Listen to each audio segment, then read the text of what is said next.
E aí pessoal, sejam bem-vindos a mais um Formiga na Tela, o videocast semanal do site Formiga Elétrica. E dessa vez a pauta é a primeira temporada da série Westworld da HBO. A gente vai falar da série com e sem spoilers, pode ficar tranquilo, quando for falar de spoilers a gente vai deixar um aviso aqui. E também vamos falar sobre os conceitos de ficção científica empregados na série. Vamos falar de Asimov, Philip K. Dick e muito mais. É isso aí.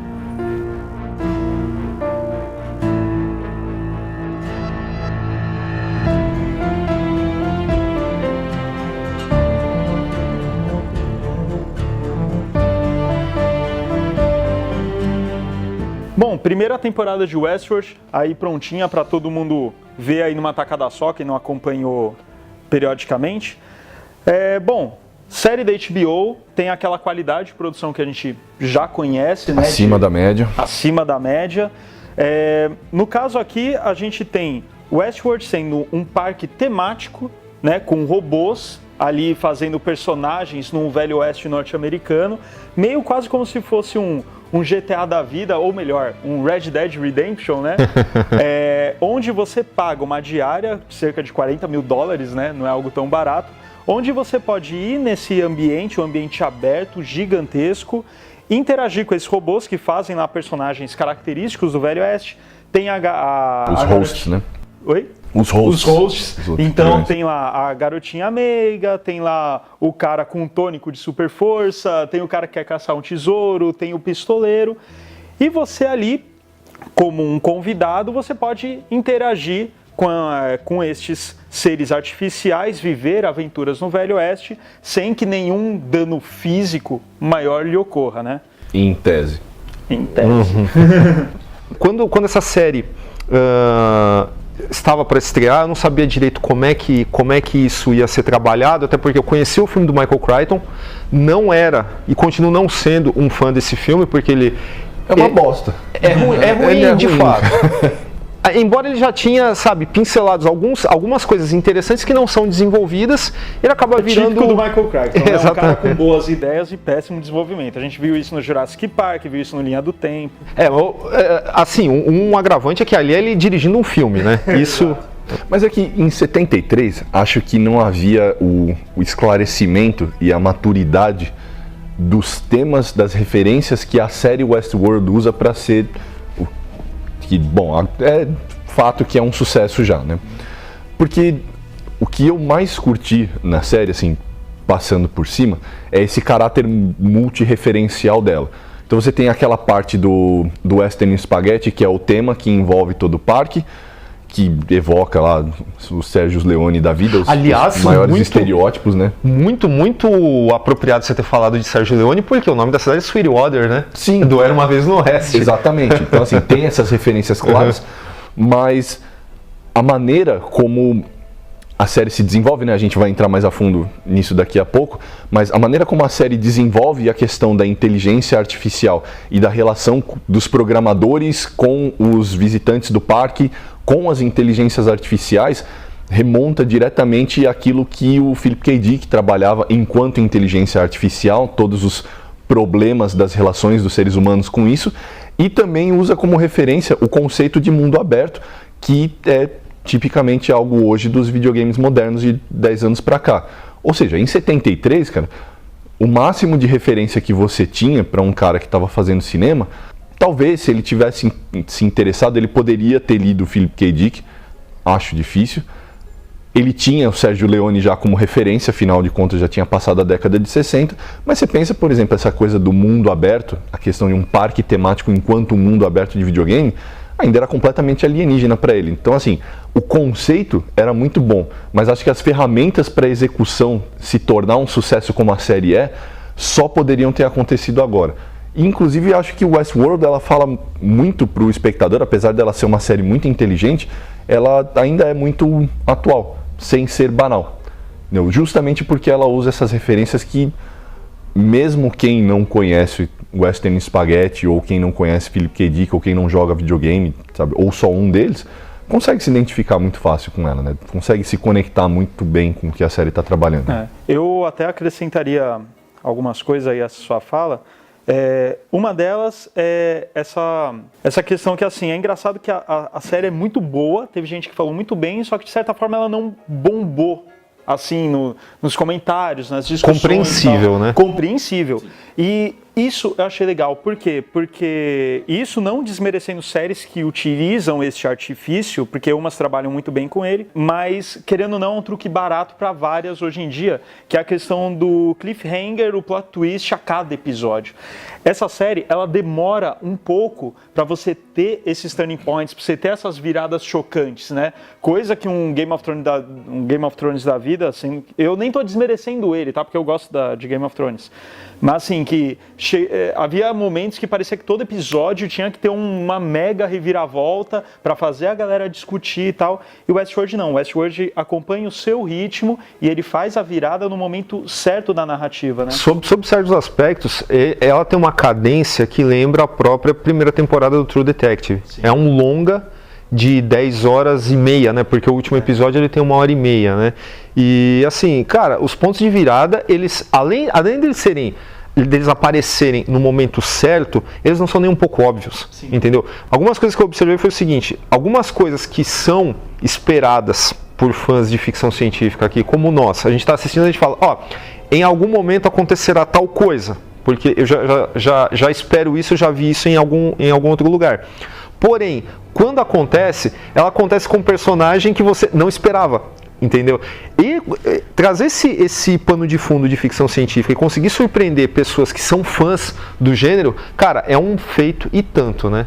Que demonstra que a série já tinha sido muito bem planejada, a dinâmica dos personagens, principalmente o personagem do Anthony Hopkins, o Robert Ford, com aquelas inteligências artificiais, é uma coisa, eu citei o Philip K. Dick, é uma coisa digna de uma obra do Philip K. Dick.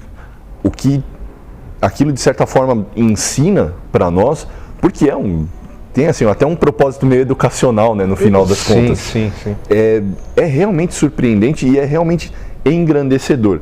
Eu digo até que, eu pergunto até se não seria melhor, né, já entrando em polêmica, se não seria melhor a série ter só uma temporada, cara.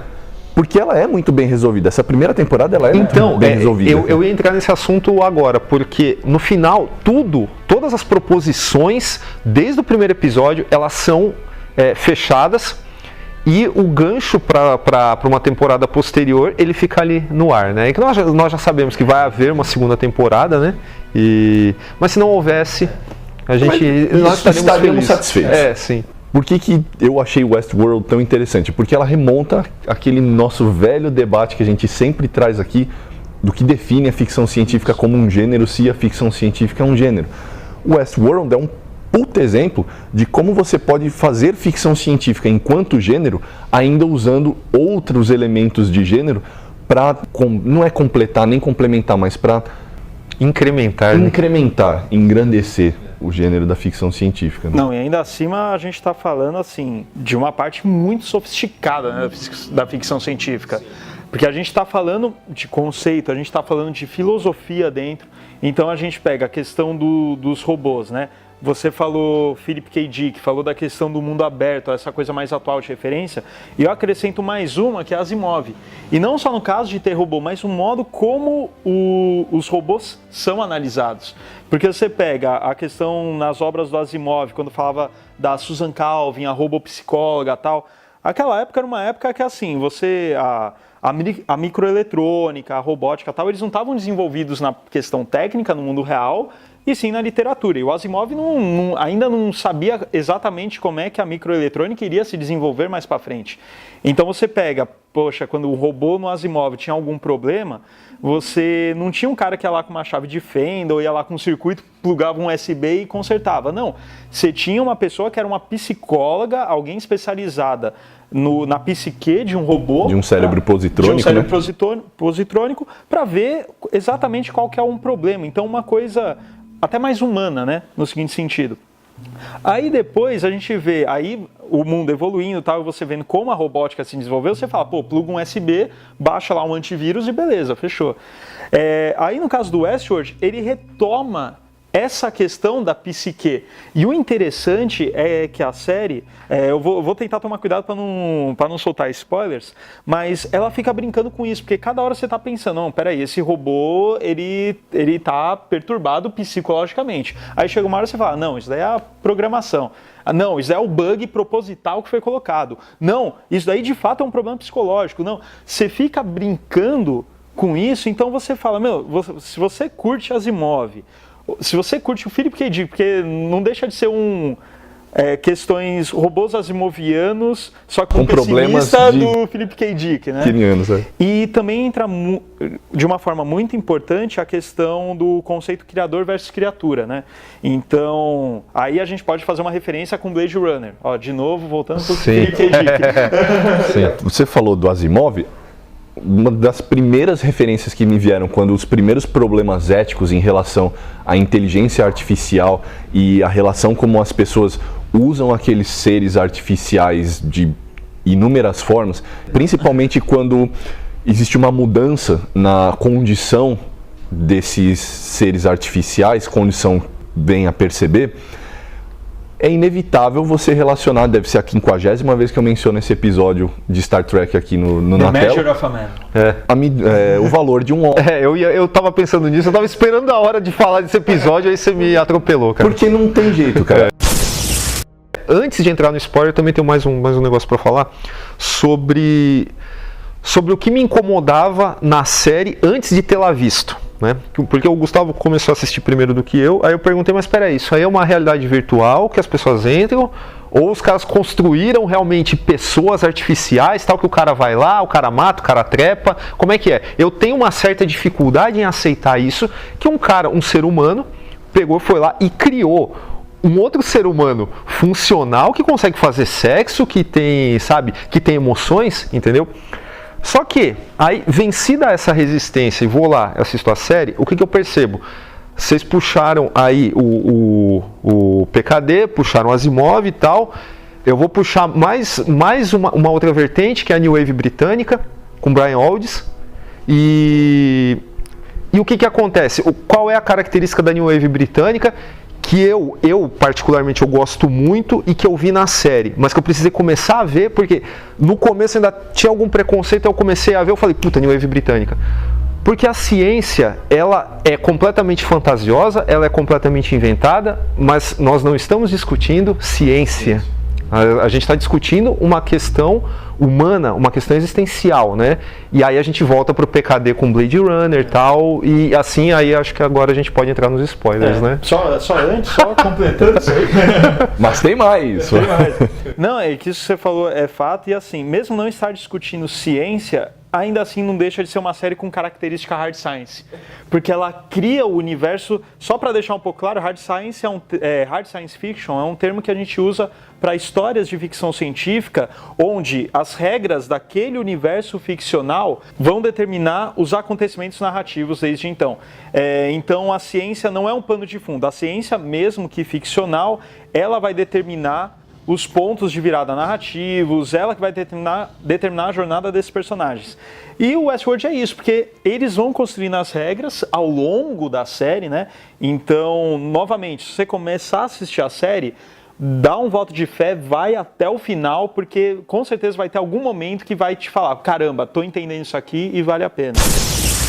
Caso você ainda não tenha assistido Westworld, agora a gente vai entrar no bloco com spoilers. Então fica aí o aviso, assista por sua conta em risco. O que a gente vai sugerir aqui é que você assista a série, termine de ver a série e depois volte para ver nossas conclusões.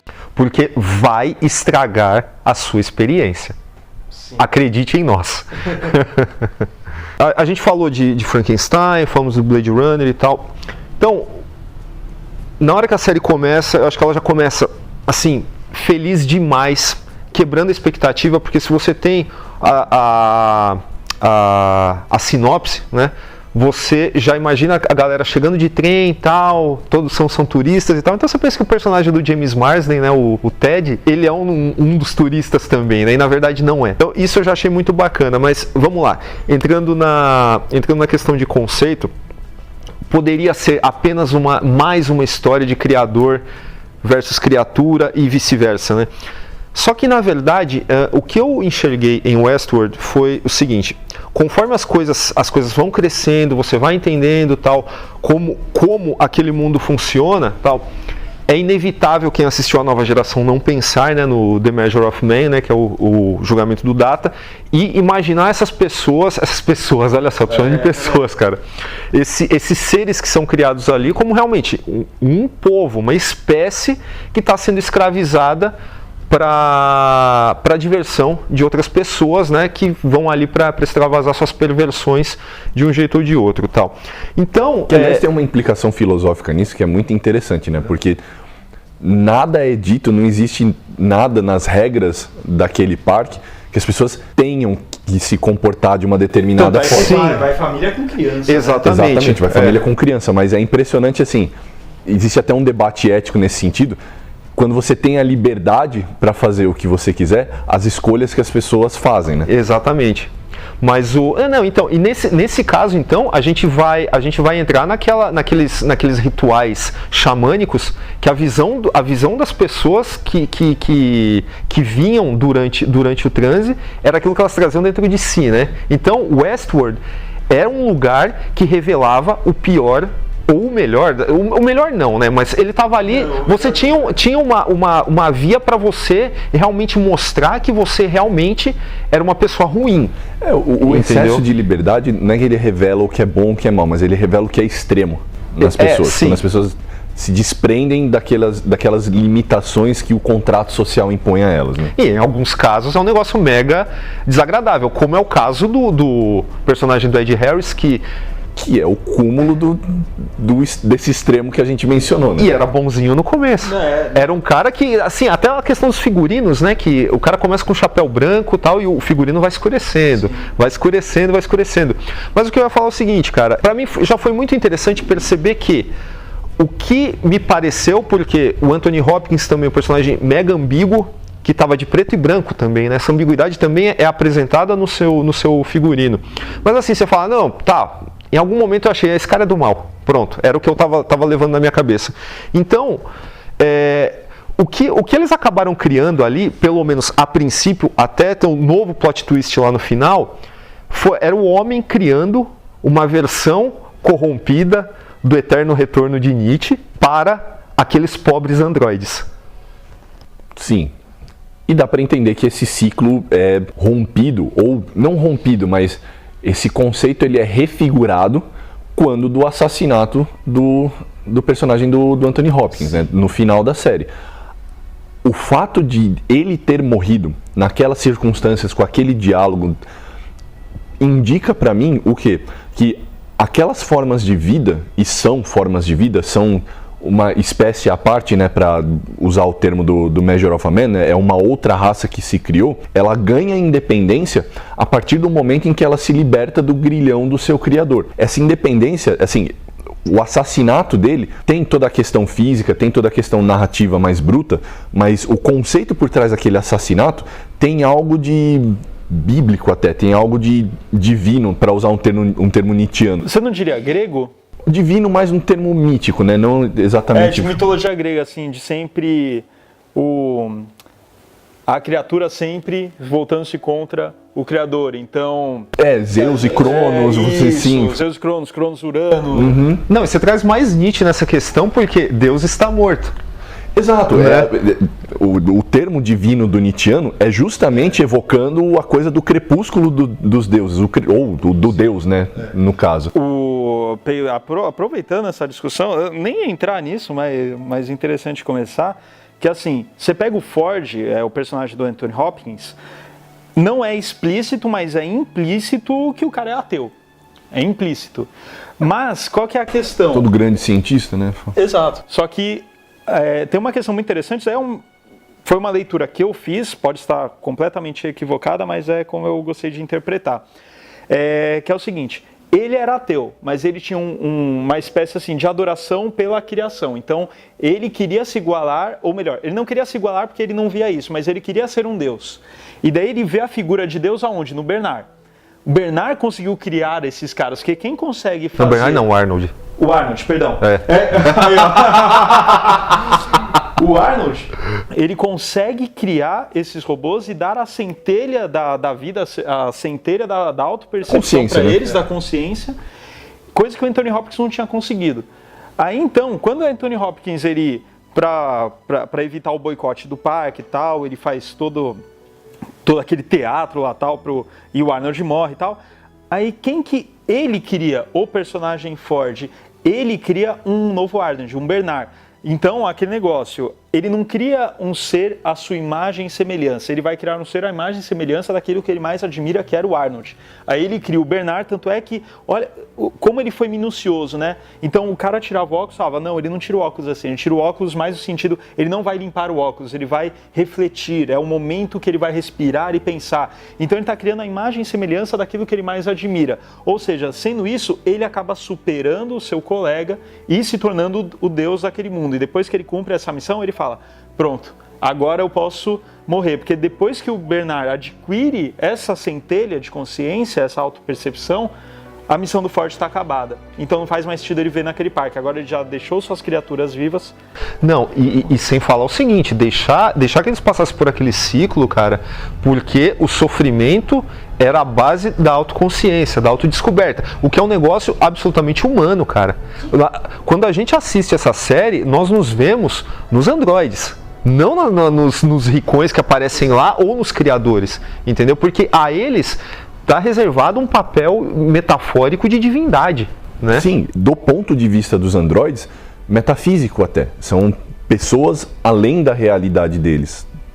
E essa condição, tem até outra questão ética, né, em relação a essa condição dos androides, porque você vê que como eles estão limitados, você falou, né, nós nos identificamos com os androides. Por quê? Porque eles são, dentro daquele universo, os seres éticos. Eles são as pessoas que existem dentro de um determinado contrato social daquele mundo. São as pessoas que têm limites, são as pessoas que não cedem aos seus extremos, são aqueles que questionam a brutalidade e a banalidade da ação dos seres humanos, aqueles que deveriam representar esses aspectos da existência. O que para mim significa, qual que é a minha leitura? O excesso de liberdade permite até que uma pessoa abandone a sua própria consciência, mesmo que essa consciência seja estritamente moral e ética.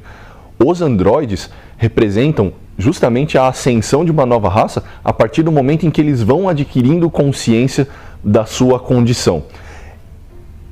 Tem diversas leituras. Eu preferi fazer essa leitura mítica porque são as referências que eu tenho em mim, né? São as primeiras coisas imediatas que vêm em mim. Mas a leitura que você fez do envolvimento, como é que eu posso dizer? É distinto de todos os outros personagens. É que eu estava procurando outra coisa além de Deus, mas não tem, né, cara? Mas agora pegando esse negócio que a gente está falando, né, essa nova raça tal, essa identificação que, tipo, nós nos identificamos mais com os robôs, enquanto os seres humanos seriam até mesmo divindades mesmo, só que muito mais no conceito grego do que no... Né? Não por acaso o nome da corporação é Delos, né? Exato. Que veio do filme do Crichton. Então, sobre essa questão, né, da nova raça que a gente se identifica principalmente com os robôs e não com os seres humanos seriam como se fossem deuses gregos vindo e brincando com a humanidade a seu bel prazer. E também tem a questão assim, mesmo que role essa identificação e rola forte, ainda assim a gente consegue entendê-los como seres diferentes, né? Então, voltando ao negócio do hard science fiction, que esse universo foi criado e tem as suas regras bem definidas, que é justamente a questão da memória, né? Então, a nossa memória, como é que ela funciona? Quando a gente relembra algum fato, cada hora que a gente relembra de uma certa forma, né? Então, momentos que antes foram tristes, agora a gente já não se entristece mais, vira algo... vira outra coisa, momentos que antes a gente passou vergonha, hoje em dia a gente dá uma risada, enfim. As nossas memórias, elas funcionam muito mais como percepções do sentimento que a gente teve naquele momento, do que uma forma mais analítica, para assim dizer. Agora, os robôs, o modo como o cérebro deles funciona, toda vez que eles revivem alguma coisa, eles não estão tendo essa percepção com a gente, essa coisa um pouco mais etérea, fluida, mais nebulosa, não. Eles estão revivendo aquilo. É imediato e concreto. Imediato. eles não têm como diferenciar o que eles estão vivendo no presente do que eles viveram no passado. Eles têm a noção do tempo. Opa, isso aqui aconteceu antes, mas a sensação é exatamente a mesma. Do mesmo modo que uma pessoa com crise de ausência tem, que é uma coisa muito louca. Isso eu posso falar com propriedade, porque eu já tive crise de ausência. É uma parada muito louca. Assim, você se desloca, assim, você não consegue definir onde você está. E isso é um ponto que eu acho formidável para ser trabalhado numa segunda temporada, por exemplo. Que é claro que talvez isso a série não tenha fechado, mas é possível que cada espectador tenha a sua própria leitura. Eu gosto de imaginar que a partir do momento que este ser vai pro despertar, ele já se vê de uma maneira diferente. Bom, obviamente ele se vê de uma maneira diferente. Agora, como essa memória vai ser traduzida? Então imagina o robô ter essa autoconsciência do sofrimento e revivê-lo. Como é que ele... Porque até então, você pega, por exemplo, o personagem da Dolores. Ela passava pelo inferno na Terra, só que ia conversar com o Arnold, no caso. É o Arnold, modo análise, Dolores. Aí ela chorando e volta. Inclusive, bela atuação da atriz, né? Conseguia um choque de emoção e do nada virar uma coisa sem emoção. Todos, né? Todos, o elenco inteiro tá ótimo, né, cara? E isso é incrível.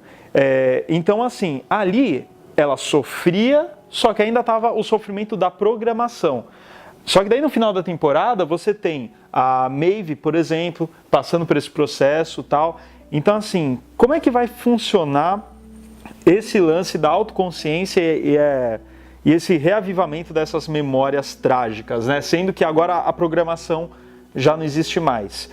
Isso é uma coisa que a gente meio que estava discutindo aqui, que talvez seria melhor a série terminar nessa primeira temporada, porque a segunda temporada pode ser incrível e, em compensação, pode derrubar o prédio. Mas tudo, né, cara? Não, eu vejo, assim, ainda muitas possibilidades. Você falou da Dolores, existe todo um novo nível de autoconsciência e autopercepção, de autodescoberta, principalmente em relação à questão dos sentimentos, em relação ao Ted, por exemplo, o relacionamento que eles possuem, diante dessa perspectiva de que Deus está morto, o Deus deles está morto, e agora eles estão por conta própria.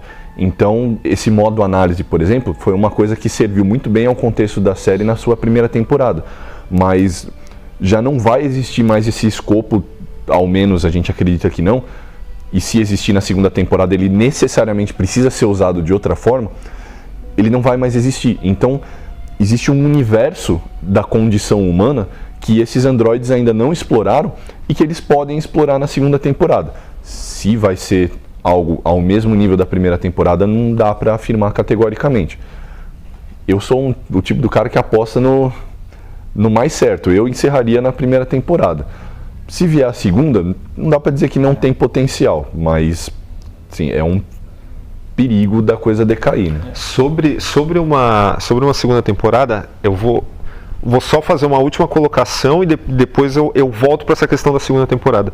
No programa do Blade Runner, eu lembro que você comentou a questão das nossas programações sociais, né, culturais, a respeito de como a gente absorve determinadas coisas, por exemplo, a morte, né, que em algumas culturas ela é celebrada, em outras ela é motivo de choro, tal, de luto e etc. Então, até que ponto, né, isso coloca em xeque se existe uma forma humana, padrão, de encarar esse tipo de coisa, né? Então, até onde é o seu livre-arbítrio, é você mesmo sendo você mesmo, absorvendo um choque emocional, né?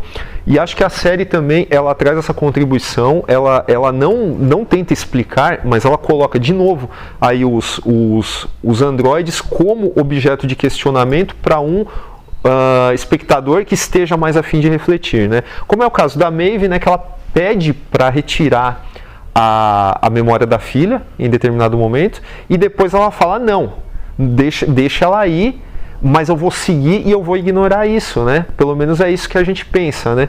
E aí ela tenta, nós esperamos que ela vá embora do parque até o final, até o último minuto da série, né? Quando no final ela volta justamente por causa da filha.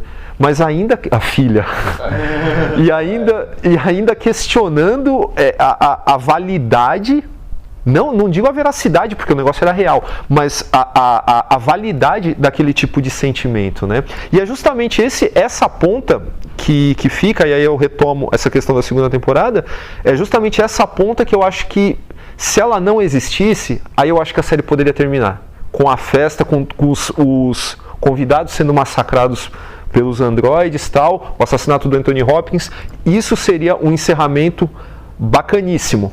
Mas como tem a Maeve saindo do trem e voltando para o parque, retornando à sua caverna de Platão, né? E ainda com essa questão da filha, cara, eu acho que essa ponta não pode ser ignorada.